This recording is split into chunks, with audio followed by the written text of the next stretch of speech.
Bien, bonjour à tous, bienvenue à cette conférence d'actualité. Le sujet du jour, c'est la maladie veineuse thromboembolique en 2025, recommandations, perspectives et population particulière. Alors, il n'y a pas de meilleure personne pour traiter ce sujet, docteur Florence Parent, qui est praticien hospitalier dans le service de pneumologie et soins intensifs respiratoires à l'hôpital universitaire Bicêtre, Kremlin-Bicêtre.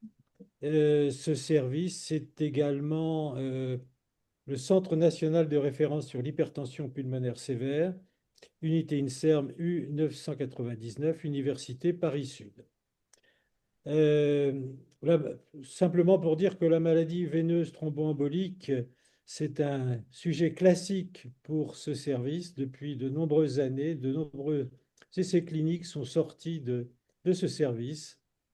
Et c'est un plaisir de t'écouter, Florence. Tu as la parole. Merci beaucoup Étienne. Merci aussi à Yves Tremblay qui m'a proposé avec Étienne de vous parler de ce sujet. Donc je vais faire un peu le point des recommandations, je vais dire qu'on connaît, les perspectives à venir et en fonction du temps de quelques populations particulières. Je vais aussi surtout parler de l'embolie pulmonaire. On pourra voir un peu pour la thrombose veineuse les questions. Il faudrait que j'arrive. Voilà. Donc, rappelons que la maladie veineuse thromboembolique, donc embolie pulmonaire et thrombose veineuse, reste une maladie fréquente. Vous voyez qu'en France, on est à 100 000 événements par an, dont un tiers environ d'embolie pulmonaire, ce qui fait à peu près une incidence de 180 d'événements pour 1000 habitants par an, et que cette maladie reste grave puisqu'on a une mortalité de l'embolie pulmonaire à J30 de 9 à 11%. J'ai trouvé aussi des chiffres pour le Royaume-Uni, c'est à peu près le même genre d'incidence. Et vous pouvez voir qu'ils sont aperçus qu'entre les fins des années 90 et 2014, il y avait une augmentation de l'incidence de l'embolie pulmonaire, peut-être par des meilleurs diagnostics, puisqu'on est passé de l'angiographie pulmonaire à l'angioscanner. Et par contre, ce qui est intéressant, c'est qu'en même temps, il y avait une baisse de la mortalité de l'embolie pulmonaire qui fait espérer qu'on prend mieux en charge cette maladie qui reste grave. Donc, pourquoi cette maladie, l'embolie pulmonaire, puisque c'est le versant grave de la maladie veineuse thromboembolique, reste à risque de mortalité? Ben, vous voyez que lorsqu'un sujet sans pathologie cardio-respiratoire sous-jacente, ici vous avez les résistances vasculaires pulmonaires, il faut qu'il y ait une obstruction importante de l'ordre de 70% pour qu'il commence à y avoir une augmentation des résistances pulmonaires. Et là, brutalement, un petit peu d'obstruction supplémentaire et c'est la catastrophe avec une élévation brutale des résistances pulmonaires, une dilatation du ventricule droit et là, une baisse du débit cardiaque et un état de choc. Alors, avant, on parlait d'embolie grave, embolie massive, embolie pulmonaire submassive, et maintenant, grâce aux recommandations, depuis une dizaine d'années, on a bien appris, on va le revoir, à évaluer le risque de mortalité de l'embolie pulmonaire et de la classer entre embolie pulmonaire à haut risque, risque intermédiaire et risque faible. Donc ça, ce sont les deux recommandations essentielles que j'utilise pour faire cet exposé. Les recommandations européennes, Société Cardio et Société Pneumologie. On avait aussi fait en 2019 les recommandations françaises avec toutes les sociétés françaises qui peuvent prendre en charge une maladie veineuse thromboembolique. Elles vont être faites, je pense, l'année prochaine. Il y en a d'autres, il y a les américaines, les canadiennes, les sociétés de matos qui sont aussi positionnées, mais il n'y a rien de très différent par rapport aux recommandations majeures que je vous ai citées avant. Alors donc, quand on est devant une suspicion d'embolie pulmonaire, la première chose à faire, c'est voir si on est dans une situation d'embolie pulmonaire dite à haut risque, c'est-à-dire un état de choc ou une hypotension avec une tension à moins de 90 ou bien une chute de 40 pendant plus de 15 minutes. Et là, on est dans catégorie d'embolie pulmonaire à haut risque, avec un haut risque donc de mortalité, qui est une prise en charge différente, que ce soit diagnostique et thérapeutique, dont je vous dirai quelques mots après. Et on va surtout revoir les embolies pulmonaires non à haut risque. Donc là, j'ai remis l'algorithme diagnostique qui est maintenant bien validé et reconnu par tous. Donc, suspicion d'embolie pulmonaire non à haut risque. La première étape, c'est d'évaluer la probabilité clinique. Le plus souvent, on le fait avec des scores, le score de Wells, score de Genève. Et maintenant, le plus utilisé, c'est le Genève simplifié que je vous ai remis là. Je passe rapidement parce que ça, on connaît bien. Et lorsque la probabilité clinique est faible ou intermédiaire, on fait un dosage des dédimères avec le seuil habituel de 500. Maintenant, il y a une étude en 2014 qui a bien validé qu'à partir de 50 ans, au lieu de prendre le seuil de 500, on prend un seuil de l'âge multiplié par 10, 60 ans, 600, etc. Si ce taux de dédimère est négatif, il n'y a pas d'embolie pulmonaire, on s'arrête et on ne fait pas les dédimères lorsque la probabilité clinique est forte. Si le taux de dédimère est positif ou la probabilité clinique forte, on fait un angioscanner. Là, c'est simple, je vais vite. Angioscanner positif, il y a une embolie. Négatif, il n'y a pas d'embolie. Deux petits détails quand même. Évidemment, de temps en temps, quelques pourcents de cas dans les études, l'angioscanner peut être non conclusif. Et à ce moment-là, il faut réfléchir, revoir les images, discuter s'il ne faut pas faire un autre examen supplémentaire. De même, lorsque la probabilité clinique est forte et l'angioscanner négatif, il est suggéré aussi de bien vérifier la seconde lecture des examens et éventuellement refaire un autre examen avant d'éliminer formellement l'embolie pulmonaire dans ce cas-là. Alors, qu'est-ce qu'il y a d'un petit peu nouveau, pas très récent, mais qui nous ont fait un peu réfléchir sur ce diagnostic d'embolie pulmonaire non à haut risque? Eh bien, quand on regarde la fréquence de la prévalence de l'EP en cas de suspicion d'embolie, vous voyez qu'entre les années 80, 92, 10, ou quand on suspectait une embolie, elle était confirmée dans près de la moitié des cas. Et vous voyez qu'au fur et à mesure des années, maintenant, quand on suspecte l'embolie, par exemple en Europe, les séries un peu avant les années 2020, il n'y avait que 9 à 13% d'embolie pulmonaire confirmée et aux USA, 5%. On a tellement dit que c'était une maladie grave qu'il fallait la suspecter souvent. Évidemment, le résultat, c'est ça. Donc on s'est posé la question de savoir s'il n'y avait pas des moyens de sélectionner un petit peu plus de façon restreinte la population à qui faire des examens. Donc, il y a eu des algorithmes proposés à la place du score de probabilité clinique et des dédimères à 500 ou 10 fois l'âge. Le premier, c'est l'algorithme Years, où au lieu de prendre les scores, on regarde trois éléments. Est-ce qu'on pense que l'embolie pulmonaire est le diagnostic le plus probable? Est-ce qu'il y a une hémoptysie? Est-ce qu'il y a des signes de thrombose veineuse? S'il n'y a aucun de ces trois items, on prend comme seuil de dédimère 1000 et à ce moment-là, si les dédimères sont inférieurs à 1000, on s'arrête sans angioscanner. Si les dédimères sont à plus de 1000, à ce moment-là, on fait un angioscanner.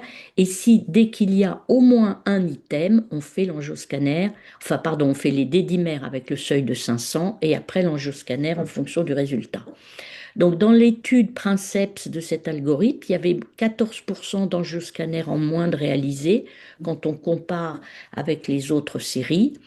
Une prévalence de l'embolie pulmonaire confirmée 13%. Et vous savez que ces algorithmes, on les valide en suivant les patients chez qui on a arrêté les anticoagulants parce qu'il n'y avait pas d'embolie pulmonaire sans anticoagulant et en regardant le nombre d'événements thromboemboliques veineux. Donc on est à 0,6%, ce qui est comparable à ce qu'il y avait dans les autres algorithmes validés. Par contre, les gens ont un peu tiqué. Dans cette étude, il y avait six événements fatals. Donc, les gens sont parfois un peu réticents à les utiliser. La deuxième possibilité, c'est la règle PERC, Pulmonary Embolism Rollout Criteria, qui ici regarde huit critères. Il y a l'âge, la fréquence cardiaque, la saturation, hémoptysie, jambes gonflées, antécédents différents. Et si aucun de ces items n'est présent, on pourra éliminer l'embolie pulmonaire sans autres examens, mais uniquement, vous voyez le schéma qui a été validé dans cette étude, si initialement le médecin qui prend en charge cette suspicion d'embolie pulmonaire a considéré que la probabilité d'embolie pulmonaire était basse. Donc il y a une espèce d'évaluation intuitive initialement. Si on pense que l'embolie pulmonaire est basse, c'est souvent, bon, oui, je pense à l'embolie parce que je ne suis pas complètement sûre, mais j'y crois pas trop. On peut s'aider de la règle PERC. S'il n'y a aucun élément positif, à ce moment-là, on peut s'arrêter là. Ça a été validé et vous allez voir que même dans les recommandations qu'on avait fait en 2019, bien sûr, on avait dit en grade 1, il faut évaluer la probabilité clinique avec un score ou le jugement implicite, parce que ça peut toujours, certains cliniciens gardent cette façon d'évaluer la probabilité clinique, et il était suggéré d'utiliser la règle PERC pour exclure une embolie du moment que le patient ait une probabilité clinique faible, évaluée de façon implicite, et c'est évidemment un grade 2, bien sûr en dehors de la grossesse. Alors, une fois que le diagnostic est fait, il faut stratifier le risque de l'embolie pulmonaire. Donc, on est, je vous le rappelle, en dehors du haut risque, donc il n'y a pas d'état de choc. Et ça aussi, on le connaît bien, je vous rappelle l'évaluation. Donc, le premier score à évaluer, c'est ce score de sévérité de l'embolie pulmonaire. Et en fait, on utilise le plus souvent le SPSI, la version simplifiée, avec 6 items.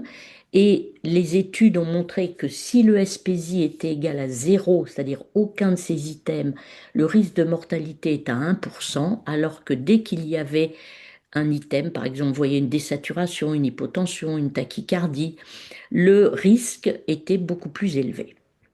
Donc, une fois qu'on a calculé le SPSI, il est maintenant très important de mesurer la taille du ventricule droit pour savoir si le rapport ventricule droit sur ventricule gauche est supérieur ou égal à 1, ce qui sera un critère de gravité supplémentaire.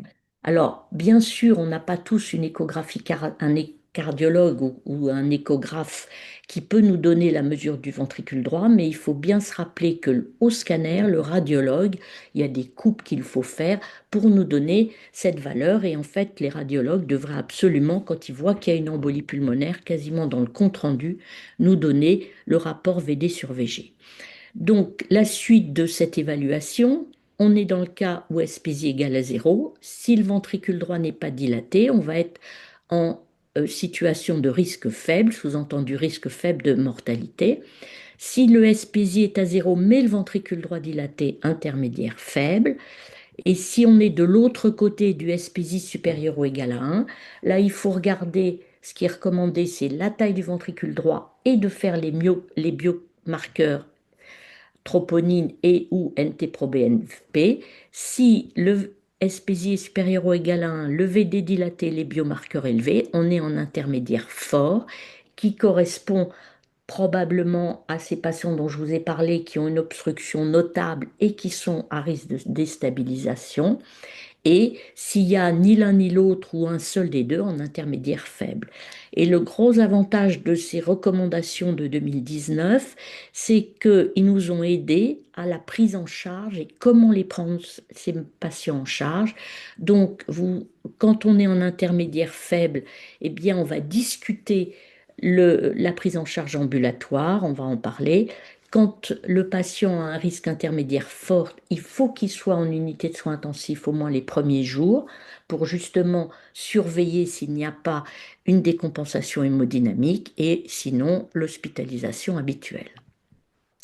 Alors il y a d'autres critères que le SPSI qui ont été publiés, qui sont les critères ESTIA, qui ont, donc vous voyez, un peu différents puisqu'il y a à la fois la gravité, le risque hémorragique, les insuffisances rénales, hépatiques, tous ces critères étant à rechercher. Et s'il y a non à toutes les réponses, on pourrait également faire un traitement ambulatoire.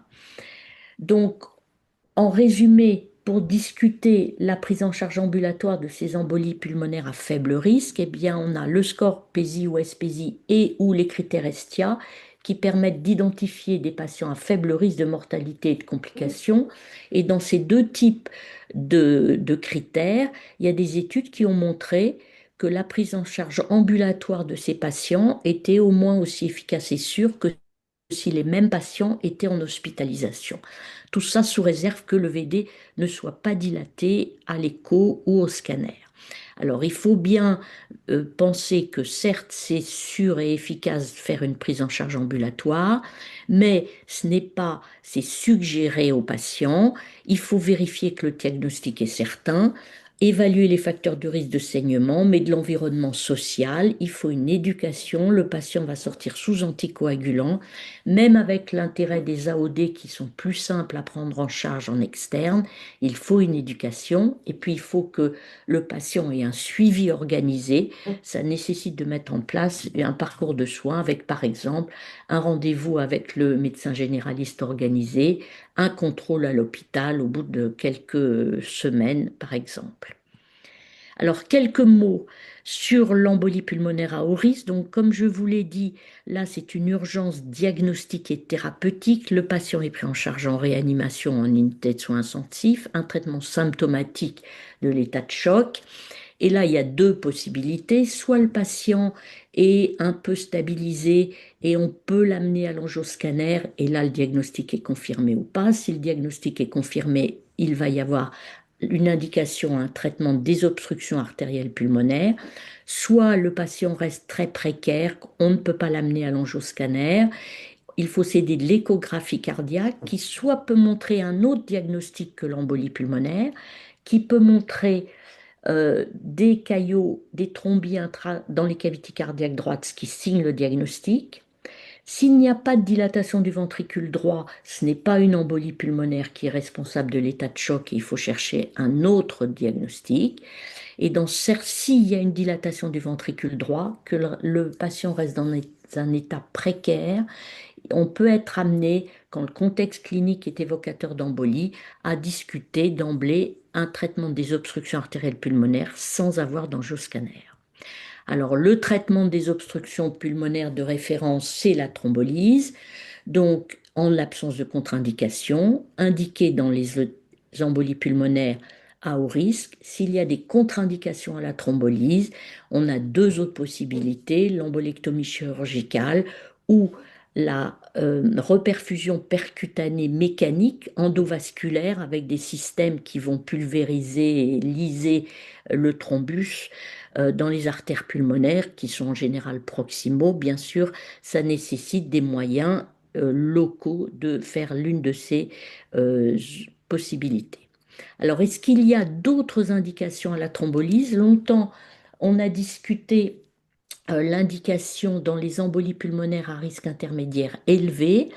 Depuis la publication de l'étude Peito internationale avec en particulier Guy Meyer qui a beaucoup travaillé là-dessus, il n'y a plus d'indication à une thrombolyse d'emblée.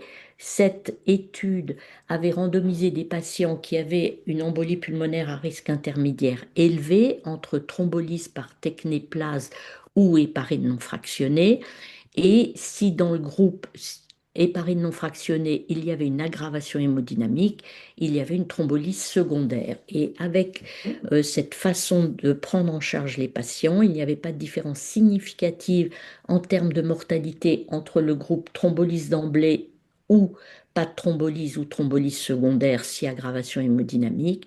Par contre, il y avait une nette majoration significative des hémorragies graves et ou cérébrales dans le groupe thrombolyse d'emblée et c'est pour ça que depuis, il n'est pas recommandé de thrombolyser ces patients d'emblée. Et là aussi, quel est l'avenir? Eh bien, en ce moment, il y a l'étude Peito 3 qui est à peu près la même chose. C'est des embolies pulmonaires à risque intermédiaire élevé avec un signe de gravité supplémentaire et où les patients vont être randomisés entre altéplase demi-dose versus héparine en espérant qu'on va améliorer la survie des patients mais avoir moins d'hémorragie. Donc, on attend les résultats. Je vais maintenant parler du traitement. Alors, le traitement, maintenant, on le voit en trois phases de la maladie veineuse thromboembolique, embolie pulmonaire ou thrombose veineuse profonde. La phase initiale, qui, on vient de le voir, dépend de la gravité, donc HBPM ou AVK, pardon, relais AVK, les AOD à dose initiale ou la thrombolyse. Puis après, il y a un traitement d'entretien de 3 à 6 mois, donc ça va être AVK, AOD dose d'entretien, et parfois on reste aux HBPM comme dans les cancers actifs ou la grossesse. Et après cette période, il y a la discussion d'un traitement au long cours, un traitement d'extension, un traitement prolongé. On ne dit pas tellement traitement à vie, puisque ça peut changer au fur et à mesure des années. Donc là, ça va être AVK AOD et on va discuter de la dose d'AOD qu'on peut utiliser. Alors, les anticoagulants oraux qui ne sont plus très nouveaux, je vous rappelle, vous les connaissez bien maintenant, les anti-10 A, rivaroxaban, apixaban et doxaban, les anti-2 dabigatran. Leur gros intérêt, c'est qu'ils ont une meilleure disponibilité et pharmacocinétique, moins d'interactions médicamenteuses que les AVK, une dose fixe par voie orale en une ou deux prises par jour selon la molécule. En France, on n'utilise que le rivaroxaban ou l'apixaban. On n'a pas les doxaban et le dabigatran qui avait un peu été développé dans la maladie veineuse ne l'est plus. Alors, bien sûr, ces AOD ont été étudiés dans des études Princeps pour montrer leur efficacité et leur tolérance. Et après, il y a eu un certain nombre de méta-analyses. Je vous en ai choisi une, mais elles disent tous à peu près la même chose. En termes d'efficacité, donc on compare l'AOD au traitement qui est standard, qui était HBPM relais AVK. Donc vous voyez qu'il y a une non-infériorité confirmée des AOD en ce qui concerne le risque de récidive de maladie thromboembolique veineuse sous traitement. Et en termes de saignement majeur, il y a une supériorité confirmée des AOD, c'est-à-dire qu'il y a moins de risque d'hémorragie majeure et il y a également moins d'hémorragie cérébrale de l'ordre de 50%. Donc à partir de ça, en France, pendant quelques années, on devait les utiliser en deuxième intention, puis en 2018, ça a été mis en première intention, comme à côté des AVK. Et donc, pour le traitement standard initial de la maladie veineuse thromboembolique, on a soit l'option classique, je dirais, parentérale avec relais, avec cas précoce, bien sûr, plus souvent les héparines de bas poids moléculaire que l'héparine non fractionnée qu'on réserve à des cas plus particuliers. Et la deuxième option, les AOD d'emblée. En effet, le rivaroxaban et l'apixaban ont été évalués avec le début sans HBPM. C'est pas utile de mettre de l'HBPM avant. On peut bien sûr, mais on peut commencer d'emblée par les AOD. Et donc, on voit la dose initiale qui est plus élevée. Le rivaroxaban, c'est 15 mg matin et soir pendant 21 jours, puis la dose d'entretien, 20 mg une fois par jour. L'apixaban, son schéma, c'est 10 mg matin et soir pendant 7 jours, puis 5 mg matin et soir. Alors, la question qui nous intéresse plus, si je puis dire, qui est moins bien, où les recommandations sont moins fortes, c'est la durée du traitement anticoagulant chez ces patients. Donc, je pense qu'il faut bien avoir en tête trois faits pour bien comprendre la durée du traitement. Cette étude était une étude, voyez, à partir de près de 3000 données individuelles qui venaient de 7 essais qui comparaient à chaque fois 2 doses de traitement.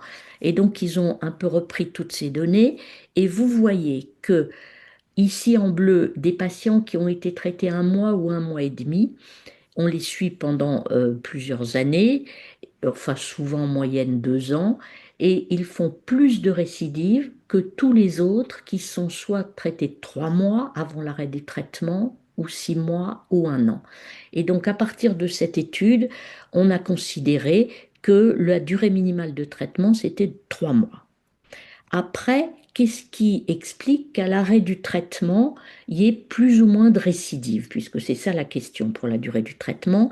Eh ben, on s'est aperçu que le facteur majeur qui décidait du risque de récidive, c'était est-ce qu'il y a un facteur favorisant l'événement thromboembolique qui a été présenté par le patient.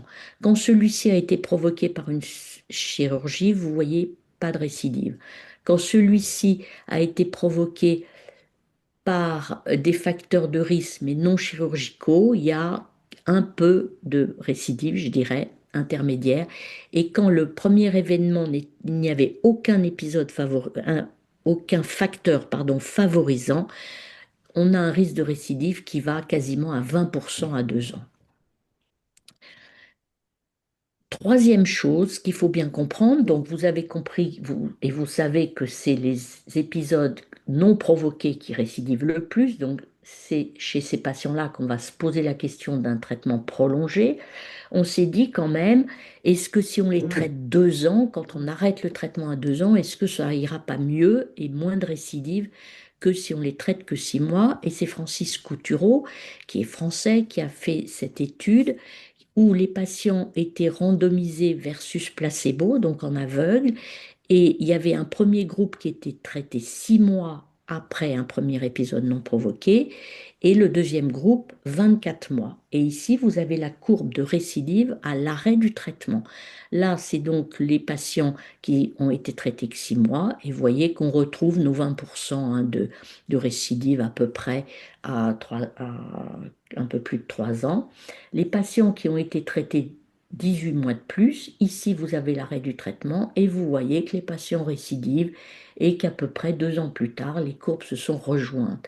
Donc en fait, quand on traite plus longtemps, eh bien on ne fait que repousser le moment de la récidive après l'arrêt du traitement. Donc une fois qu'on a bien compris la durée du traitement, c'est simple. Le premier épisode provoqué par un facteur de risque transitoire, c'est 3 mois. Un premier épisode non provoqué, c'est au moins 3 mois, mais suivi d'un traitement prolongé, puisqu'on a vu qu'il y avait jusqu'à 20% de récidive à 2 ans. Mais on sait que le traitement anticoagulant prolongé, on augmente le risque hémorragique. Donc, c'est les recommandations disent si le risque hémorragique est faible ou modéré. Si c'est un premier épisode provoqué par un facteur de risque persistant, l'exemple classique du cancer, à ce moment-là, on poursuit le traitement. Si c'est un deuxième épisode non provoqué, même chose, on poursuit le traitement. Ce qui est bien important, c'est de réévaluer régulièrement la balance bénéfice-risque du traitement anticoagulant. On dit au moins une fois par an et probablement plus fréquemment chez les sujets âgés. Alors, qu'est-ce qu'on a fait comme progrès sur ce traitement prolongé?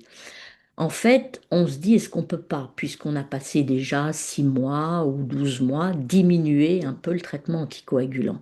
Alors, ça a été fait avec les AVK, avec des études qui ont essayé d'utiliser un INR entre 1,5 et 2 après 6 mois. Échec, il y avait plus de récidives et tout autant d'hémorragie. Donc, on peut utiliser, comme d'habitude, les AVK avec un INR à 2 à 3, les AOD aux doses habituelles, et évidemment, on a fait des études sur les AOD à demi-dose, une fois passé cette phase de 6 mois. Donc, il y a eu deux grandes études, apixaban et rivaroxaban, où à peu près le même schéma, où les patients ont été inclus et randomisés en double aveugle après 6 à 12 mois de traitement standard et ils étaient tirés au sort en trois groupes, continuer l'apixaban à la dose habituelle, demi-dose d'apixaban ou placebo. Même genre d'étude avec le rivaroxaban. Là, les patients étaient randomisés toujours après 6 à 12 mois. Rivaroxaban dose habituelle, rivaroxaban demi-dose. Et là, au lieu du placebo, c'était l'aspirine 100 mg. 12 mois de traitement. Globalement, les AOD à demi-dose, on a dans ces deux études à peu près le même genre de résultats. En termes de récidive, d'efficacité, les AOD sont supérieurs, chaque dose d'AOD est supérieure au placebo pour l'apixaban ou à l'aspirine pour le rivaroxaban, mais dans ces études, il n'était pas prévu de comparer les deux doses entre elles, c'est-à-dire dose pleine et demi-dose. Et vous pouvez voir qu'il n'y avait pas d'augmentation significative du risque de saignement majeur et cliniquement significatif entre les anticoagulants et le placebo ou l'aspirine ici. Donc à la fois c'était encourageant en disant que c'est peut-être assez efficace ces demi-doses, mais comme on n'avait pas les comparaisons, les gens ont utilisé petit à petit, dans certains cas, les demi-doses après 6 mois ou 1 an de traitement à pleine dose, mais on était un peu inconfortable et on attendait cette étude dont on a eu les résultats un peu après l'été, qui est l'étude Rénov, toujours Francis Coutureau, qui est une étude multicentrique randomisée, contrôlée en aveugle, qui a voulu comparer les deux doses d'AOD. Donc là, vous voyez qu'il y a eu presque 3000 patients inclus qui étaient jugés à haut risque de récidive à l'arrêt du traitement anticoagulant, donc pour lesquels le clinicien avait décidé de poursuivre le traitement anticoagulant. Et après 6 à 24 mois d'anticoagulation, ils ont été randomisés soit la demi-dose, faible dose, que ce soit la l'apixaban, le rivaroxaban, soit la pleine dose. Le critère d'évaluation principal était une non-infériorité en ce qui concerne la récidive, les objectifs secondaires, saignement ou un critère composite, saignement et récidive. Les résultats. Donc ici, vous avez le risque de récidive sous traitement, en bleu la faible dose et en rouge la pleine dose. Donc vous voyez que les courbes sont à peu près comparables, mais statistiquement significatif. La non-infériorité, les critères statistiques n'étaient pas atteints. On regarde quand même les critères d'évaluation secondaire, bien que ce soit discutable dans ce cas-là, je vais vous en parler. Vous voyez en termes de saignement majeur et cliniquement significatif, vous voyez qu'il y a significativement moins de saignement sous la faible dose. Et si on regarde le critère combiné qui associait les récidives de maladies thromboemboliques et les saignements majeurs et cliniquement significatifs, il y a effectivement aussi une diminution significative avec la faible dose. Alors, que penser de ces résultats? D'abord, puisque théoriquement, la non-infériorité n'est pas atteinte. Donc, cet article a quand même été publié dans le Lancet avec un éditorial de Saskia Middeldorp, qui est une femme qui fait beaucoup de thrombose aux Pays-Bas et qui a un peu discuté justement comment interpréter cette étude. D'abord, il faut savoir qu'il y avait à peu près 2000 patients qui étaient prévus et comme vous pouvez voir que le taux de récidive euh, pendant le traitement était vers 2%, il n'y avait pas beaucoup d'événements et lors des études intermédiaires de cette étude, il a été décidé de faire presque 3000 patients pour essayer d'avoir plus d'événements, premièrement. Deuxièmement, le suivi a été prolongé, il était prévu à 2 ans. Un certain nombre de patients, je reviens en arrière pour vous montrer, a été vu. Vous voyez, il y avait encore la moitié des patients qui étaient suivis à 3 ans. Cela étant dit, c'est pour ça que l'éditorial disait que quand même, c'est des données très intéressantes qui, en plus, la population incluse dans cet essai, vous voyez, c'était 60% des patients qui avaient un premier épisode non provoqué, donc c'est vraiment la population qui nous intéresse, avec laquelle on se pose la question régulièrement de la durée du traitement, et il y avait même presque un tiers de patients qui avaient eu 2 épisodes thromboemboliques, donc considérés comme des patients vraiment à haut risque de récidive.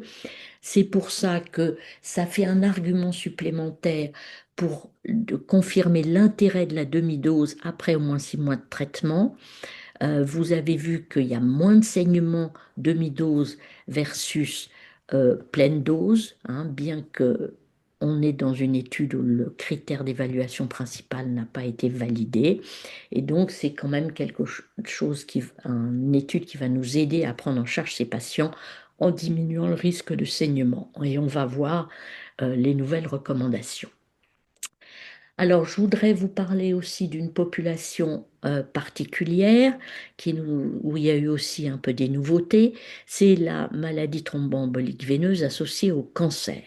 Donc, vous connaissez tous cette étude de 2003 qui avait beaucoup modifié nos pratiques, puisque à l'époque, Agnès Lee avait montré ce qu'on supposait depuis longtemps, que en cas de maladie veineuse thromboembolique associée au cancer, si on comparait le traitement habituel, c'est-à-dire HBPM avec relais AVK, à un traitement où on laissait les HBPM, il y avait 2 fois plus de récidives sous AVK que sous daltéparine. Ici, avec ce schéma de daltéparine, où pendant 5 semaines, il y avait la dose habituelle, puis après, une diminution des doses.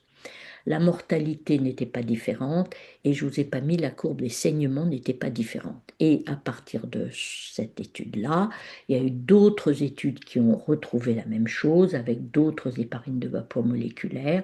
Ça a été une recommandation de grade 1 que tout patient qui avait une thrombose veineuse cancéractive devait être traité par héparine de bas poids moléculaire sans relais AVK. Les 2 schémas thérapeutiques qui ont le plus été évalués dans cette indication, c'est la daltéparine avec le schéma de l'étude d'Agnès Lee et la tinzaparine avec le schéma habituel. Alors, bien sûr, c'est des patients à qui on va faire des injections pendant des mois, qui ont un cancer, qui ont des traitements du cancer. Et avec l'avènement des AOD, on s'est posé la question, est-ce qu'on peut utiliser les AOD dans cette indication de thrombose associée au cancer? Donc là, il y a 3 antidisques qui ont été évalués dans cette indication. À chaque fois, dans ces études randomisées, etc., hein, vous voyez, qui ont été publiées dans des grands journaux, l'idée, c'était de comparer les doxabans, ici le rivaroxaban, ici la pixaban, au bras de référence qui était la deltaparine. La- et vous voyez les résultats qu'en termes de récidive, il y a toujours une tendance parfois significative qu'il y ait moins de récidives sous AOD versus daltéparine. Donc vous voyez ici pour les doxabans, c'est pas significatif. Là, c'est significatif. Là, c'est une non-infériorité significative. Par contre, en termes d'hémorragie majeure, vous allez avoir pour chacune des molécules une tendance ou une augmentation significative des hémorragies majeures. Donc vous voyez qu'ici pour les doxabans, il y a significativement plus d'hémorragies majeures, rivaroxaban une tendance, et ici par contre pour l'apixaban, vous voyez que les 2 courbes sont superposées. Il y a eu bien sûr des méta-analyses, je vous en ai mis une là. Donc à gauche et globalement, vous voyez à gauche c'est en faveur des AOD, donc vous voyez qu'il y a significativement moins de récidives sous AOD, mais avec une tendance à plus de saignements majeurs et significativement plus de saignements cliniquement significatifs. Alors, on a creusé un petit peu pourquoi il y avait potentiellement plus de saignements. Et par exemple, dans l'édoxaban, il a été montré que si on fait le sous-groupe des cancers gastro-intestinaux dans cette étude et les cancers non gastro-intestinaux, vous voyez toute la différence de saignement est dans ces cancers-là et que si on les enlève, les saignements sont a priori comparables. Et avec l'apixaban, où les saignements sont comparables à la daltéparine, vous voyez que c'est essentiellement les cancers gastro-intestinaux, mais qui saignent dans les 2 cas, et génito-urinaires qui a l'air de saigner un peu plus avec la pixaban. Donc, au total, qu'est-ce qu'on peut en dire? Que les AOD sont au moins aussi efficaces que les HBPM dans cette situation de maladie veineuse thromboembolique associée au cancer, mais qu'en termes d'hémorragie majeure, les AOD sont comparables ou supérieurs à celui, le risque d'hémorragie est supérieur à celui de l'HBPM et que ça semble dépendre de l'AOD, de la localisation de la tumeur. En plus, on a remarqué d'autant plus que la tumeur n'était pas resséquée. Et à noter toujours que pour l'apixaban, les saignements majeurs sont aussi fréquents sous apixaban que sous daltéparine. Alors, qu'est-ce qui avait été recommandé après ces études sur les AOD? Eh bien, il y avait une mise à jour des recommandations en cas de thrombose associée au cancer dans la revue des maladies respiratoires en 2021. Et vous voyez qu'on avait dit alors que pour le traiter la maladie veineuse thromboembolique chez les patients atteints de cancer dans les 6 premiers mois, on garde les HBPM sans relais AVK, grade 1, mais les études de la Pixaban sont particulièrement intéressantes et peuvent être recommandées de grade 1. Hein, je vous rappelle, parce que là, il n'y a pas de différence en termes de saignement. En alternative, sauf cancer digestif ou urogénital, on pouvait utiliser en grade 2 de recommandation les daxaban ou le rivaroxaban. Et bien sûr, dans le cancer, on en a parlé tout à l'heure, il faut continuer à traiter le patient tant que le cancer est actif. Et là, bien sûr, on va discuter, puisqu'il y a une nouvelle étude, des AOD à demi-dose. Avant de parler des AOD à demi-dose, donc comme je vous propose ce schéma de discussion pour savoir, face à un patient qui a une maladie thromboembolique veineuse associée à un cancer actif, comment choisir entre HBPM et AOD.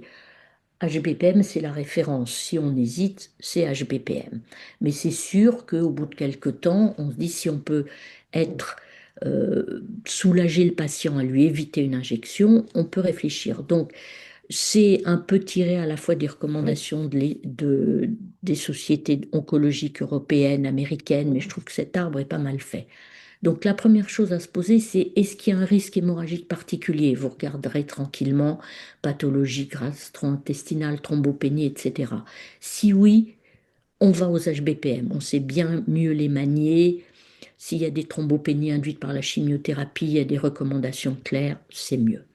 Sinon, on regarde le type de cancer. Si c'est gastro-intestinal ou urothélial, on évite les AOD, on va vers les HBPM. D'autant plus que la tumeur n'est pas resséquée pour les tumeurs digestives, HBPM.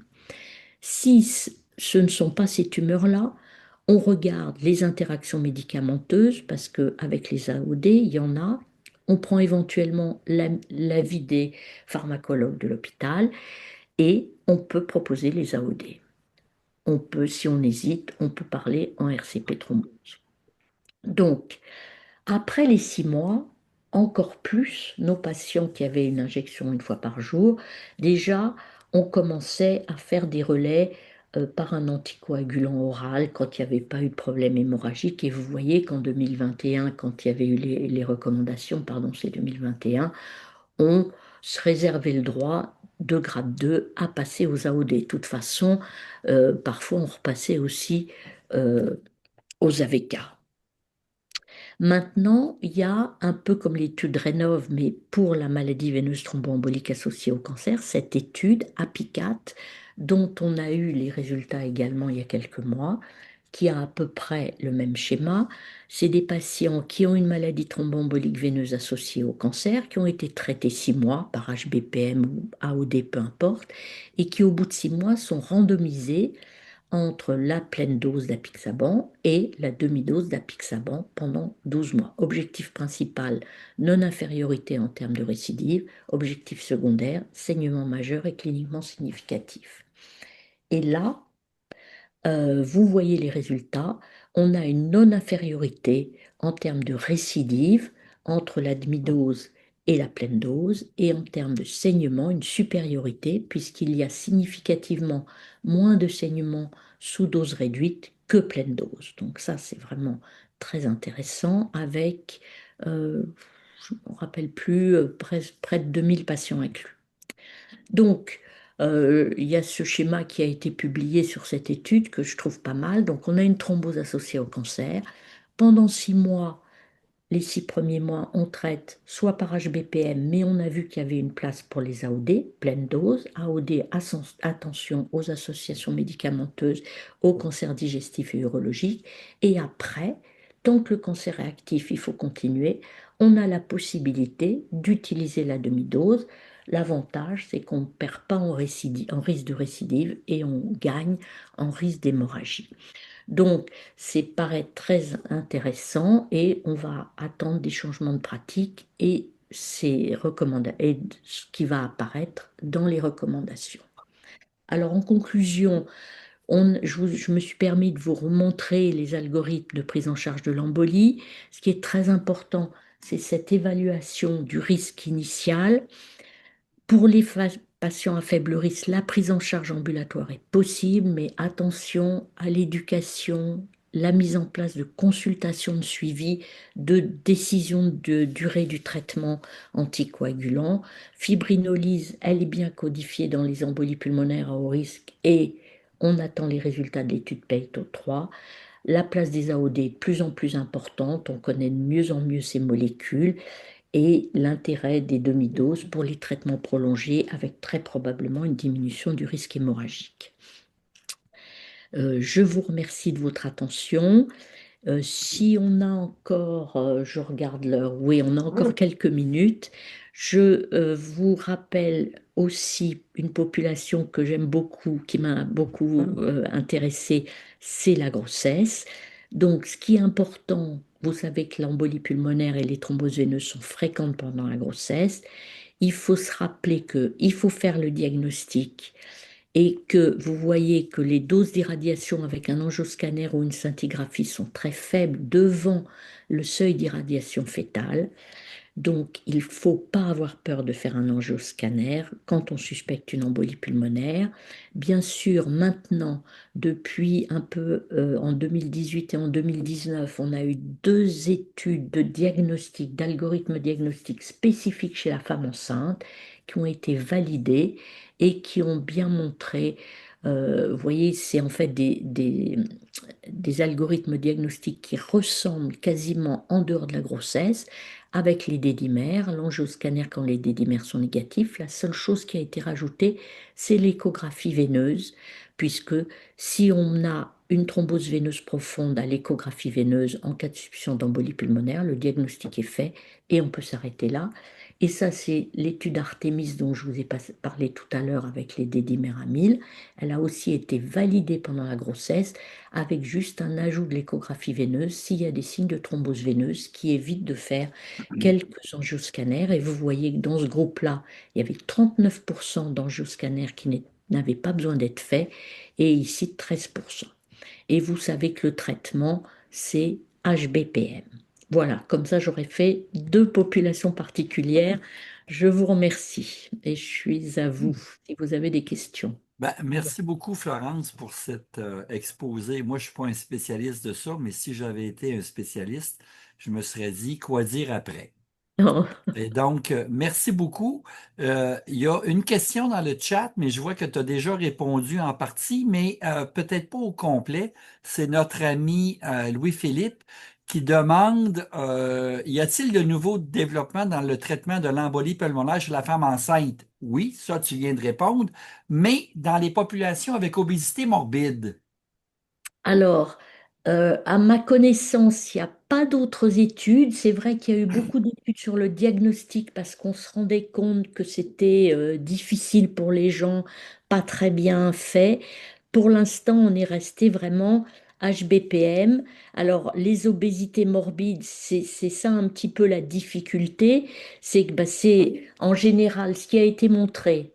En fait, quand on fait un traitement pendant la grossesse par HBPM, c'est que on n'augmente pas la dose en fait. On prend, vous voyez, c'est ce que je vous ai mis là, la dose fixe adaptée au poids au moment de l'événement ou au moment de début de grossesse. Et pendant longtemps, je disais, il faut surveiller l'anti-10, il faut augmenter la dose lors de la prise de poids. En fait, c'est du poids où il n'y a pas où l'HBPM ne circule pas. Hein. Donc maintenant, on a beaucoup simplifié. Et pour répondre à votre question, on avait par contre mis dans les recommandations, en particulier de la Société anglaise de gynéco-obstétrique, hors poids extrême. Et c'est là où vous avez raison, c'est que le problème peut se poser lorsque il y a des soit petits poids, soit un surpoids important. Et dans ces cas-là, les HBPM en dehors de la grossesse chez les obèses, vous savez qu'on n'augmente pas la dose au fur et à mesure du poids, on s'arrête en général à 100 kilos. Hein, donc moi, j'ai pas vu de données récentes sur spécifiquement la grossesse et l'obésité, mais c'est vrai qu'en général, on s'arrête au poids le calcul de 100 kilos. Mais c'est un problème. Et la Auquel deuxième, excuse-moi, Florence. je t'en prie. La deuxième question de notre ami Louis-Philippe, l'imagerie peut-elle aider à prédire la récupération fonctionnelle dans les mois suivants, une embolie pulmonaire? Alors, euh, c'est une bonne question, très intéressante. Alors, l'imagerie, euh, c'est vrai que maintenant, donc premièrement, l'imagerie en aigu.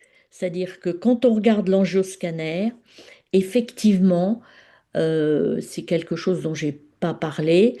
On sait que parfois, il y a l'aspect des thrombis qui sont vus dans l'angioscanner peuvent évoquer des thrombis plus anciens, séquelaires.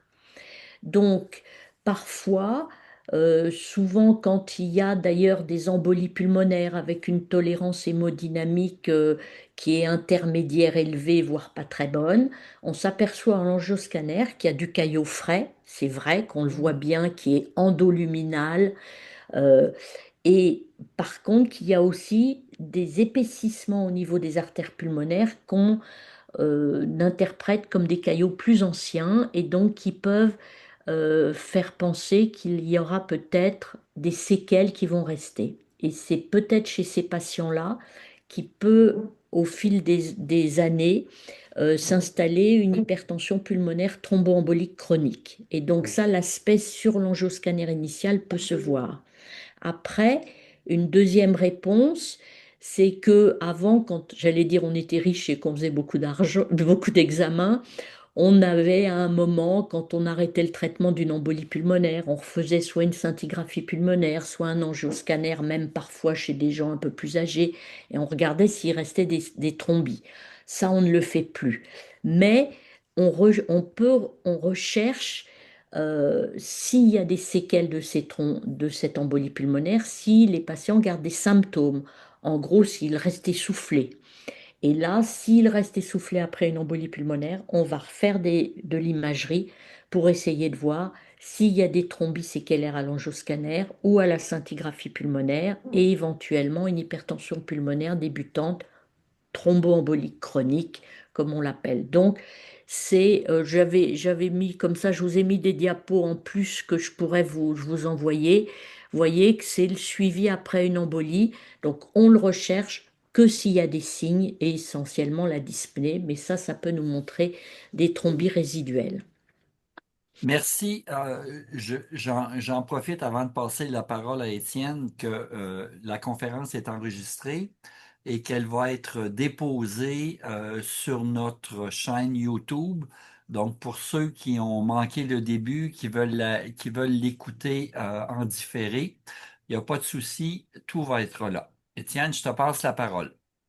Oui, je pense que ce sera utile de l'avoir en différé de toute façon, parce que même si on l'a écouté entièrement, je pense que ça mérite une deuxième écoute pour bien saisir tout. Moi, je voudrais revenir au début, concernant les scores.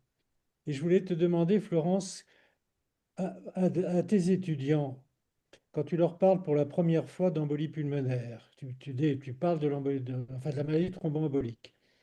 Qu'est-ce que tu leur dis concernant la pratique en médecine générale? Qu'est-ce qu'on doit avoir dans sa poche comme score?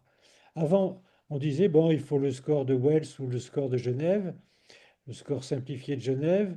C'était la base, mais maintenant, il y a beaucoup d'autres scores. Est-ce qu'il faut en avoir d'autres dans sa poche? Alors, moi, je trouve que le simplifié de Genève, j'allais dire, il est très simple, il a été très évalué, donc ça Mm. reste la base. Oui. Si on est en médecine générale, ce qui n'est pas du tout évalué, c'est vrai que quelque chose comme la règle PERC, donc qui est, si c'est une suspicion d'embolie pulmonaire de faible probabilité, la première étape, et après de se rassurer, si je puis dire, avec les règles PERC, ça peut être intéressant. Après, il faut que dans les exemples, quand on lit un peu les commentaires sur cette étude PERC, c'était un peu, en fait, il y a un signe respiratoire, mais vraiment, je ne crois pas du tout à l'embolie. C'était un peu ça, il disait, et là, et ça peut être tout à fait ça dans un cabinet de médecine générale. J'y crois pas. Je vérifie la règle PERC. S'il y a un des éléments de la règle PERC, ce qui va assez vite, hein, il suffit d'avoir plus de 50 ans. Hein. Donc Mhm. quelqu'un qui a plus de 50 ans, qui a un symptôme respiratoire et on se met à penser à l'embolie, la règle PERC est positive, donc on ne peut pas l'utiliser. Mais chez d'autres patients, ça peut être une façon simple de se dire, bon, Moi, je pense qu'il n'y a rien. La règle Perk est négative. Et puis éventuellement, je dis bien sûr aux patients, c'est ce qu'on leur dit toujours, de revenir, de me rappeler si ça va pas. Et moi, je me rappelle de patients qui venaient aux urgences à l'époque où on appliquait plus ou moins les recommandations, surtout des gens jeunes d'ailleurs, parce qu'on fait moins attention. Ah, je ne vais pas dire surtout des femmes, mais je le dis quand même. Oh, j'ai des douleurs, je me sens pas bien. Bon, oh là là, non, c'est pas une embolie, vous rentrez chez vous. Et en fait, elle revenait une deuxième fois aux urgences. Et là, le fait de revenir deux fois, ça doit quand même nous interpeller et être encore plus vigilant. Mais Mhm. moi, je resterai sur deux choses comme ça et bien revoir les facteurs favorisants. Est-ce qu'il y a des facteurs de risque? Donc ça, c'est bien mis aussi dans les critères PERC. Mhm. Genève plus Perc, finalement. Non, c'est ça. Et il y a des services d'urgence maintenant de plus en plus qui choisissent par exemple de prendre la règle PERC en première sélection. C'est des décisions de service et je trouve que c'est très bien. Quand les internes arrivent aux urgences, on leur dit voilà, concernant la thromboembolique veineuse, nous on est, bah, disons, l'embolie pulmonaire, on est classique, on reste Genève. Et puis d'autres qui vont dire bah, on a quand même beaucoup de suspicions d'embolie qui ne sont pas souvent confirmées, un peu comme aux États-Unis. Donc, on fait un précochage PERC, par exemple, Mhm. et, et après, on applique le Genève. Et c'est bien.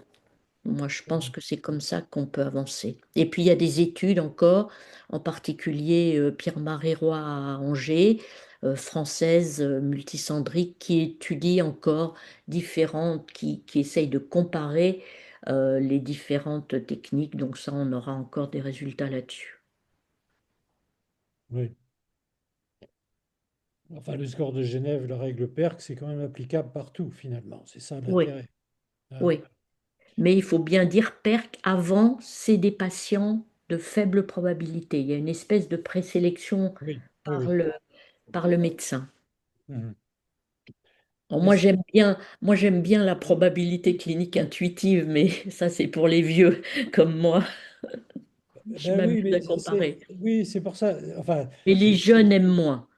Ça les rassure beaucoup, les scores. ça les rassure beaucoup. Puis, enfin, l'intuitif, c'est bien quand on a de la L'habitude. bouteille. Ouais. Mais moi, je me souviens, ça m'amusait de voir la fréquence des maladies thromboemboliques au fil des ans. C'est incroyable, Moi, hein? je me souviens, c'est incroyable. Ouais. Moi, quand j'étais interne, le souvenir que j'ai, c'est que est-ce que ça pourrait pas être une embolie pulmonaire, une Mm, phlébite ou une embolie mm, pulmonaire?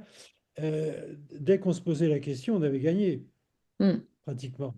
Enfin, une Oui, fois sur deux, en tout cas. oui, Alors absolument. qu'aujourd'hui, Et maintenant, on a on réussi n'est plus à... du tout, voilà, on n'est plus du tout dans le même cadre. Ouais, non. Est-ce qu'il y a des questions? Yves, est-ce que j'arrive pas, j'arrive jamais Non, à mais voir moi, le ça chat. va. Non, non, moi, ça va. Il y avait des gens, il y avait Louis-Philippe, il y avait un monsieur Sangari qui s'inquiétait pour écouter en différé. Moi, ça va. Il Est-ce n'y a pas que d'autre chose. Donc, peut-être que tu pourrais passer aux annonces de nos prochaines conférences. Et, oui, Florence, ben, je te remercie énormément. Tu as été super Et à gentil vous. et très, comment je dirais, non, très gratuite dans tes interventions. C'est vraiment bien. Moi, c'est pas un sujet que je connais, mais si je connaissais le sujet, je me dirais que j'ai rien à faire d'autre que juste t'écouter. C'est gentil. Merci à tous. merci. Yves, tu peux couper l'enregistrement peut-être? Oui, je Comme vais ça, ce couper sera fait. immédiatement.